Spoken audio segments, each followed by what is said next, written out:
Joining us now to discuss the controversial new law and a boycott of Brunei-owned and operated hotels that's gaining a lot of momentum is Peter Holmberg, who worked for Brunei's Dorchester collection and is the now openly gay vice president of Manhattan GOP. It's good to see you. Thanks for coming on the show. I'm one of the vice presidents of Manhattan GOP. I should just clarify that. We absolutely. have several on our county board. Great to be here, Eric. It's great to have you on the show.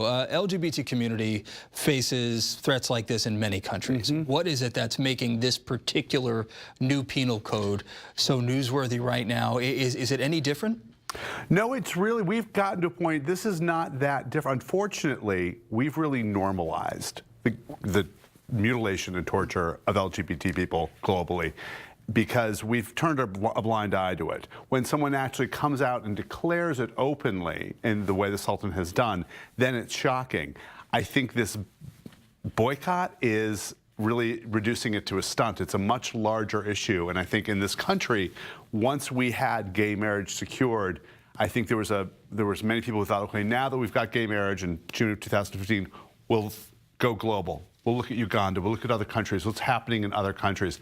That did not happen. The LGBT community went insular, kind of a lot of us, I think, were, Charles Krautheimer once said, the LGBT community is a bad winner with gay marriage, and suddenly there's all this just, lawsuits and different things. There are people being tortured throughout the world, and it's been normalized. I want to get back to the idea of the boycott in just a moment, but in the story by Bianca a few moments ago, we heard Human Rights Watch say that they thought this could just be nothing more than a political ruse by the Sultan. Would you agree with that?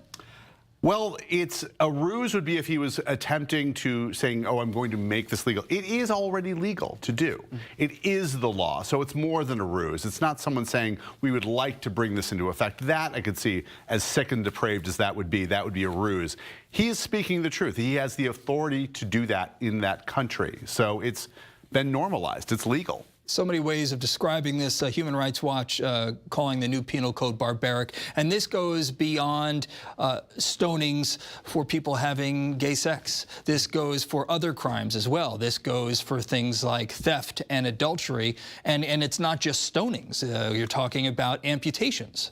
Well, I think the thing is, if you lead with gay sex, there are people throughout the entire world, and still, and many people who even hold liberal views do have as a gay man, I was told by my father very early on, he said, look, people aren't going to necessarily hate you, but when the act of two men being together is going to be in their mind, it's going to be, it's going to be something for a lot of people to get through. It doesn't mean they're evil, and it doesn't mean they're bad, but there is that inherent discomfort that a lot of people have. So when you're going to introduce something horrible, you say, well, we're going to be stoning the people, and there is a natural aversion for a lot of people who don't understand homosexuality to homosexuality. Very quickly, big names like Ellen DeGeneres urging this boycott of Dorchester properties. And we're talking about some of the biggest properties out there. We're talking about the Bel Air and Beverly Hills Hotel. I've worked for the Dorchester collection.